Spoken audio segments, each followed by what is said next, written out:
اسی کا ذکر آیا ہے الا ما زکیتم، ہاں جسے تم ذبح کر لو، کسی جانور نے شکار کیا لیکن ذبح تم نے کر دیا اس کے مرنے سے پہلے تو وہ پھر حلال ہوگا۔ وما ذبیحا علن نصب، اور ایسا جانور بھی جو ذبح کیے جائے تھانوں کے اوپر، اس وقت بتوں کے وہ تھان بنے ہوئے تھے جس کی آپ ماڈرن فارم آپ دیکھ لیں، یہ جو ہمارا نظارت والا سسٹم ہے، ٹھیک ہے ایگزیکٹلی وہ نہیں ہے، لیکن یہاں پہ بھی آپ کا پتہ ہے نا خلاف شرع کا کام ہو رہا ہے، تو ان تھانوں پر نہیں۔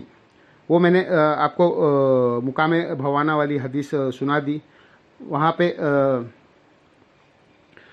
وَأَن تَقْسِیمُوا بِالْأَزْلَامِ، اور نہ جاؤ جوئے کے تیروں کے اگینسٹ، جو جانور ہے نا وہ بھی جو جانور ہے وہ بھی حرام ہے، تصور کیے جائیں گے۔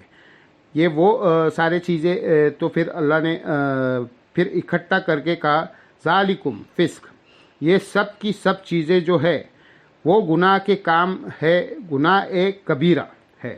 اچھا اگلے چل کے وہ جو شکاری جانور ہے ان کا ذکر بھی آ جائے گا اگلی آیت کے اندر، تو اس میں جو سکھائے ہوئے جانور ہے، جس طرح کتے، باز اور باقی جانور جن کو انسان سکھاتا ہے اور وہ شکار کرتے ہیں، ان کا شکار بھی حلال ہے اگر آپ نے اللہ کا نام لے کے ان کو چھوڑا ہے۔ حتیٰ کہ بخاری مسلم میں حدیث ہے، اگر کوئی کسی نے کتا چھوڑا ہے اور اس نے کوئی جانور شکار کیا ہے اور وہ شکار کے دوران مر گیا، نیچرل ڈیتھ، تو وہ بھی حلال تصور ہوگا آپ کے پہنچنے سے پہلے۔ اگر وہ مر بھی گیا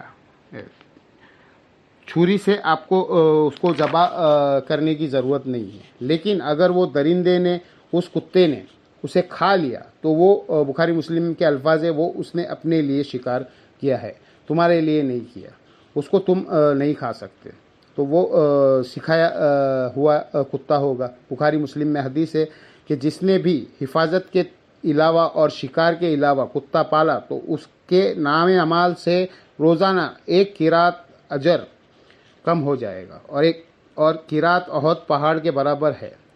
کھیتی کی حفاظت کے لیے، جانوروں کے حفاظت کے لیے کتا رکھ سکتے ہیں، یا شکار کے لیے، اور وہ بھی شکاری کتے۔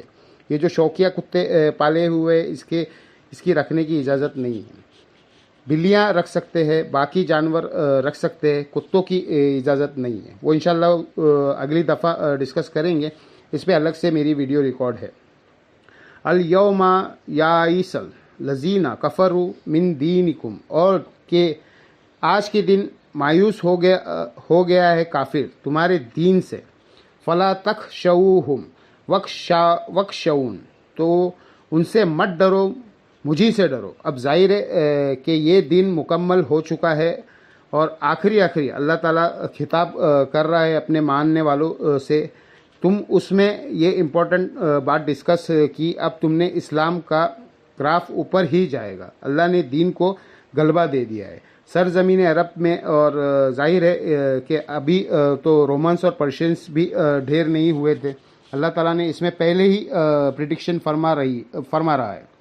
الیوم اکملت لکم دینکم، آج کے دن ہم نے تمہارا دین تمہارے لیے مکمل کر دیا۔ واتممت علیکم نعمتی، اور اپنی نعمت تم پر مکمل کر دی، تو مان کر دی۔ وردیت لکم الاسلام دینا، اور اسلام کو ایز اے دین تمہارے لیے پسند کیا۔ اس آیت کو ہم بعد میں ڈسکس کرتے ہیں، پہلے اس آیت کا یہ اگلا پورشن ہم مکمل کرتے۔ فمن اضطر فی مخمصۃ، البتہ جو کوئی لاچار ہو جائے بھوک کی وجہ سے، غیر متجانف فی اللہ، اسم جبکہ وہ گناہ کی طرف مائل نہ ہو، فإن اللہ غفور الرحیم، تو بے شک اللہ تعالیٰ بخشنے والا مہربان ہے۔ اس کا تعلق اوپر والے حصے کے ساتھ ہے کہ یہ جانور جو حرام کیے گئے ہیں یہ وقتی طور پہ تمہارے لیے جائز ہو جائیں گے اگر زندگی موت کی کشمکش بن گئی ہے، اور تمہارے اندر بغاوت کا ایلیمنٹ نہیں ہے. جان بچانے کے لیے اگر تمہیں حرام کھانا پڑتا ہے تو کھا لو. حتیٰ کہ سورۃ النحل میں آیا ہے کہ اگر کسی شخص کو جان بچانے کے لیے کلمات کفر بھی بولنا پڑ جائے اور اس کا دل ایمان پہ جمع ہوا ہو تو اللہ تعالیٰ اس پہ بھی گرفت نہیں کرے گا. لیکن یہ ایمان کا لوویسٹ درجہ ہے. اعلیٰ درجہ وہی ہے جو مسند احمد میں اور سنن ابن ماجہ میں حدیث ہے کہ اللہ کے ساتھ شرک نہ کرنا، خواہ تمہارے ٹکڑے ٹکڑے کر دیے جائے، تمہیں قتل کر دیا جائے، سولی دے دیا جائے یا آگ میں زندہ جلا دیا جائے، شرک نہ کرنا وہ اعلیٰ ترین درجہ ہے، وہی ہے. اور بخاری مسلم میں حدیث ہے اس شخص نے ایمان کی حلاوت چکھ لی جس نے 3 نشانیاں ہیں: اللہ اور اس کا محبوب عز و جل و صلی اللہ علیہ وسلم اسے سب لوگوں سے بڑھ کر محبوب ہو جائے، اس کی دوستی اور دشمنی کا معیار اللہ ہو، اور تیسری چیز کفار کی طرف لوٹایا جانا اس کے لیے اتنا ہی مشکل ہو جائے جتنا زندہ آگ میں جلایا جانا. وہ اعلیٰ ترین درجہ ہے. لیکن اس چیز کی اجازت موجود ہے کہ آپ زندگی موت کے کشمکش بن جائے تو کلمات کفر دل میں ایمان رکھتے ہوئے بول سکتے ہیں. زندگی موت کی کشمکش یہ نہیں ہے کہ جرمنی کی پولیٹیکل اسائنمنٹ لینے کے لیے آپ کو قادیانی لکھوا دے، نعوذ باللہ. یہ زندگی موت کا مسئلہ نہیں ہے. ایک اچھے فیوچر کے لیے لوگ یہ حرکت کر رہے ہوتے ہیں اور وہ بھی وقتی طور پہ ہوتا ہے. دنیا میں بھی اس کا عذاب بھگتنا پڑتا ہے اور آخرت کا عذاب تو باقی ہے. کہتے ہیں دل میں تو ایمان ہے، خیر ہے، ہم نے لکھ بھی دیا. نہیں سر، ایمان 3 چیزوں کا نام ہے: اقرارم باللسان و تصدیقم بالقلب، زبان سے اقرار کرنا اور دل سے اس کی تصدیق کرنا. اور ایک تیسرا جو ہے انڈیا پاکستان میں نہیں پایا جاتا ہے فقہ حنفی کی برکت کی وجہ سے، انورٹڈ کاما میں، امنم بالجوارح، اپنے اعمال سے بھی اپنا ایمان ثابت کرو. یہ 3 چیزیں ہیں ہم نے بچپن سے ہی رٹایا جاتی ہے کہ اقرار باللسان اور تصدیق بالقلب. اسی لیے بس یہی اقرار کرتے رہتے ہیں اور کچھ بھی ہے تیری محبوب کی امت سے ہے کہتے رہتے ہیں. حالانکہ صحیح مسلم کی حدیث ہے بندے کے کفر اور اسلام اور شرک اور ایمان میں فرق نماز ہے. تو اعمال بالجوارح، اپنے جسم کے اعضاء کے ساتھ عمل کرنا، یہ بھی ایمان ہے. اس کے بغیر بھی ایمان مکمل نہیں ہوگا. اس سے بھی بڑھ کر وَأَقِیمُوا الصَّلَاةَ وَلَا تَکُونُوا مِنَ الْمُشْرِکِینَ، اور نماز کو قائم رکھنا اور دیکھنا مشرکین میں شامل نہ ہونا.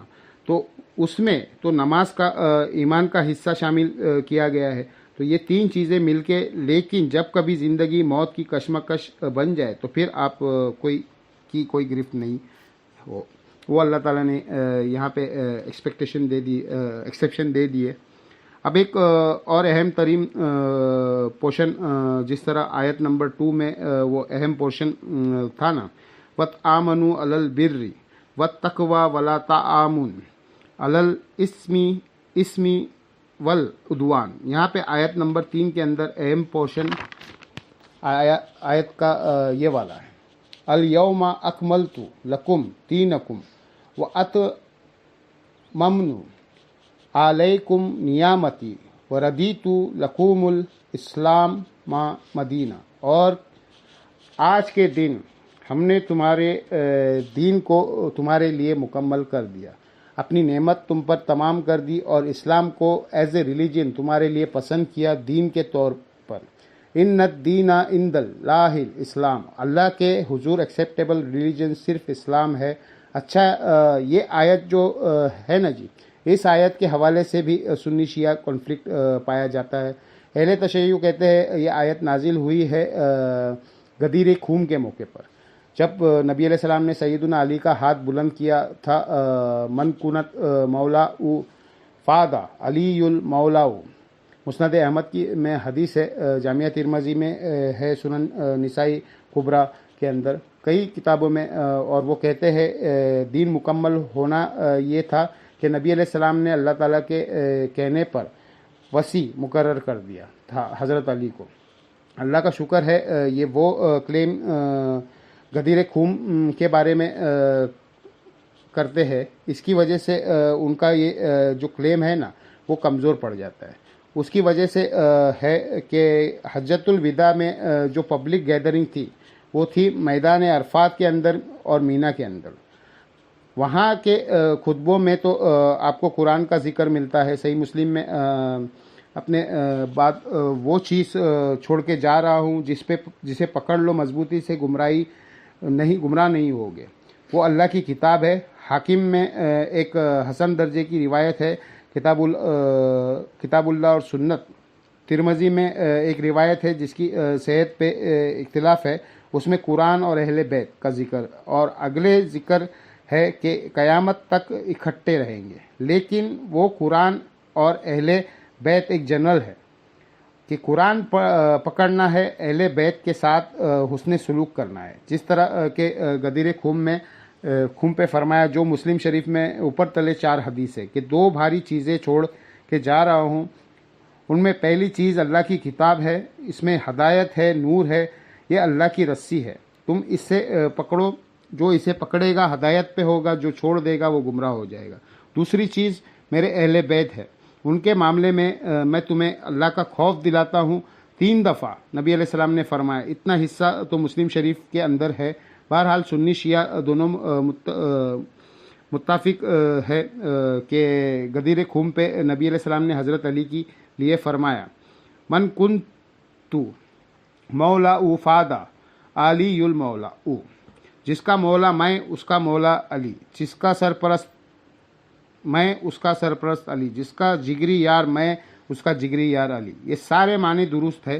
شیعہ ایک سٹیپ آگے جاتے ہیں، وہ کہتے ہیں اس سے کنکلوژن یہ نکلتا ہے کہ وصی رسول حضرت علی ہے۔ ہم کہتے ہیں اگر وصی رسول حضرت علی ہوتے تو حضرت علی شیر خدا اپنی جان دے دیتے اور رسول اللہ نے جو ان کی ڈیوٹی لگائی تھی اسے پوری کرتے، جس طرح جمل صفی نیروان میں پوری کی ہے، اور اپنا حق کسی کو دینے نہ دیتے۔ میں نے تو نہج الولادہ سے خلفائے ثلاثہ کی شان میں حضرت علی کا خطبہ پیش کیا ہے، تو وہ کہتے ہیں اس موقع پر دین مکمل ہوا ہے اور وصی رسول اناؤنسمنٹ کر دی۔ تو اس پہ مولانا اسحاق صاحب نے ایک بڑا ترت ریویل کیا تھا، اور میرا جو ان سے انٹرویو ریکارڈ ہے 40 کویشچنز ود مولانا اسحاق، 23 مارچ 2012 کو، اس میں انہوں نے کہا تھا، میں اپنے شیعہ دوستوں سے بھی کہتا ہوں کہ نبی علیہ السلام نے اگر اپنے بعد کسی کو خلیفہ اناؤنس کرنا ہوتا تو آپ نے حجۃ الوداع جہاں پہ ساری پبلک جمع تھی وہ موقع آپ نے کیوں مس کیا ہے، اور غدیر خون کو انتخاب کیوں کیا ہے؟ غدیر خون تو مکے سے مدینے واپس آتے ہوئے ایک پانی کی جگہ تھی، اور وہاں پہ صرف اہل شام اور اہل مدینہ تھے، باقی سب لوگ اپنے اپنے علاقوں میں جا چکے تھے۔ ان لوگوں نے تو حضور سے حجۃ الوداع پہ کہا میں قرآن چھوڑ کے جا رہا ہوں، وہاں پہ اپنے کیوں نہیں کہا کہ میرے وصی یہ ہے، آپ بھی کہہ رہے غدیر خون پہ کہا، ہم بھی کہہ رہے ہیں۔ تو انہوں نے کہا غدیر خون پہ اس لیے کہا کہ یہاں پہ اہل شام اور اہل مدینہ تھے، اہل مدینہ افیکٹی تھے، اہل شام اہل مدینہ پہ چڑھائی کرنے والے تھے۔ واقعہ ہررا اہل شام نے مدینہ پہ چڑھائی کی تھی، حضرت علی بغاوت جو کی ہے اہل شام نے کی جنگ صفین میں، تو ان کو ڈرانا مقصود تھا، اور ان کو بتا دیا کہ میرے اہل بیت کے ساتھ حسن سلوک کرنا، میں تمہیں اپنے اہل بیت کے معاملے میں اللہ کا خوف دلاتا ہوں۔ غدیر خون پہ خطبے کا کرنا اس بات کی دلیل ہے کہ اس خطبے کا تعلق مستقبل میں آنے والے واقعات کے ساتھ ہے۔ نبی علیہ السلام وصی قرآن ہے، ہم حضرت ابو بکر صدیق کو نبی علیہ السلام کا وصی نہیں مانتے، خلیفہ تو رسول کہتے ہیں، اور خلیفہ تو رسول بھی رسول اللہ کے بنانے پر نہیں، اجماع صحابہ پہ اس میں کچھ مسئلہ مس ہینڈل بھی ہوا، اس پہ میری ویڈیو بھی دیکھ لے، لیکن الٹیمیٹلی جب 6 مہینے کے حضرت علی نے بیعت کر لی تو وہ اسٹیبلش ہو گیا۔ آج کی ڈیٹ میں وہ ایشو کنکلوڈ ہو گیا ہے اس اعتبار سے کہ وصی صرف قرآن ہے، کیونکہ رسول اللہ کو وصی وہ ہوگا جو قیامت تک کے باقی رہے گا۔ نبی فوت ہوتے تھے تو اپنے بعد ایک وصی بنا کے تھے، ان کا سلسلہ چلتا تھا۔ ان کا 12 اماموں والا جو کانسیپٹ ہے وہ بھی تو آخری امام کو بھی غیابات میں گئے ہوئے 1200 سال ہو چکے ہیں۔ 1200 سال سے امت وصی رسول تو امت محروم ہے۔ کوئی ان کا واٹس ایپ نمبر ہے کہ ہم ان سے بات کر لیں، کوئی میسیج نہیں کوئی کر سکتے، جبکہ ایک بندہ سامنے آنے کے لیے تیار ہی نہیں ہے، اور وہ امام بھی ہے تو ظاہر ہے میں اسے رابطہ تو کروں گا۔ آپ کے رابطہ نہ بھی نمبر بھی نہیں ہے، اور 1200 سال بغیر امامت کے اوپر امت گزر رہی ہے۔ اس کا مطلب ہے کہ امام کے بغیر بھی امت گزر سکتی ہے، امامت کے بغیر نہیں گزری۔ امام تو اللہ کے نبی تھے، قرآن ہی تھا حجۃ الوداع پہ، یہی تھی غدیر خون کے اوپر، یہی ہے وصی رسول۔ ہم نے تو کبھی کلیم نہیں کیا کہ حضرت ابو بکر وصی رسول ہے، نہیں، قرآن ہے، کیونکہ وصی رسول اگر فوت ہو جائے تو اسے پھر نیکسٹ وصی بنانا ہوگا، اور یہ سلسلہ چلنا چاہیے۔ سلسلہ تو کوئی نہیں چلا، قرآن وصی رسول ہے قیامت تک کے لیے، یہ اللہ کے نبی کا خلیفہ ہے، تو لہٰذا یہ اس آیت اس سے ریلیٹ کرنا یہ غلط ہے۔ اور یہ آیت بھی غدیر خون پہ نازل نہیں ہوئی ہے، یہ میدان عرفات پر ہوئی ہے۔ اہل تشیع کہتے ہیں ہاں جی، بعض روایتیں میں میدان عرفات کی ہے نازل ہوئی، وہاں ہوئی ہے، پڑھ کے آپ نے یہاں بتائی ہے۔ چلے آپ کی یہ بات مان لے، ہمارے نزدیک تو میدان عرفات میں نازل ہوئی ہے، وہیں آپ نے اس کو بیان کیا ہے۔ بخاری مسلم دونوں میں حدیث ہے، حضرت عمر کے پاس ایک یہودی آیا اور کہا کہ آپ کی کتاب میں ایک ایسی آیت ہے جو ہم پہ نازل ہوتی، ہم اسے عید کا دن بنا لیتے ہیں، اور وہ یہ آیت ہے الیوم اکملت لکم دینکم، کہ دین تمام ہونے کا آپ کو خوشخبری دی گئی ہے۔ تو حضرت عمر نے بڑا انٹیکچوئل جواب دیا، انہوں نے کہا ہم خوب جانتے ہیں یہ آیت کب رسول اللہ پر نازل ہوئی ہے، یہ آپ صلی اللہ علیہ وسلم پر یوم عرفہ کے دن نازل ہوئی ہے، 9 ذوالحجہ 10 ہجری کے اندر، اور اس دن جمعے کا دن تھا۔ یہی حدیث جامعہ ترمذی میں آتی ہے، اس میں عبداللہ بن عباس کے پاس ایک یہودی آ کے کہتا ہے کہ یہ آیت جو آپ کی کتاب میں ہے نا، ہم پہ نازل ہوتی تو ہم اسے عید کا دن بنا لیتے تھے۔ تو حضرت ابن عباس نے کہا اللہ نے ہمیں پہلے ہی اس دن 2 عیدیں دی ہوئی تھی، ایک یوم عرفہ اور ایک دوسرا جمعہ کا دن، تو یہ دونوں عیدوں والے دن ہے۔ یہ آیت نازل ہوئی ہے، تو اب مجھے بتائے یوم عرفہ ڈکلیئرڈ عیدوں میں آتی ہے؟ جمعہ کیا ڈکلیئرڈ عیدوں میں آتا ہے؟ نہیں، لیکن ہونری طور پہ اسے عید کہتے ہیں۔ تو سر اگر کوئی میلاد شریف پہ عید میلاد النبی کہہ لے آنری طور پہ، تو کوئی چھیڑنا نہیں چاہیے۔ کوئی غدیر خون کو عید ایک غدیر کہہ لے، کہنے سے وہ عید تو نہیں، وہ والی عید تو نہیں بن جائے گی جو 2 ہماری عیدیں ہیں، وہ شیعہ سنی 2 ہی مان رہے ہیں۔ اس طرح آپ بے شمار عیدیں منائیں، 52 عیدیں جو تو جمعے کی بن گئی، یہ ساری آنری طور پہ عیدیں ہیں۔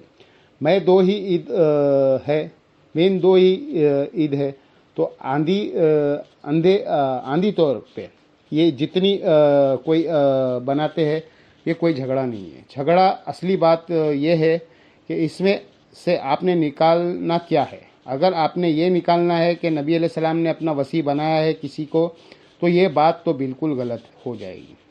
نبی علیہ السلام نے قرآن کو اپنا وصی بنایا ہے، بخاری مسلم دونوں میں حدیث ہے، ابھی اوفا سے کسی نے پوچھا کہ نبی علیہ السلام نے کیا وصیت کرنا امت پہ لازم کیا تھا؟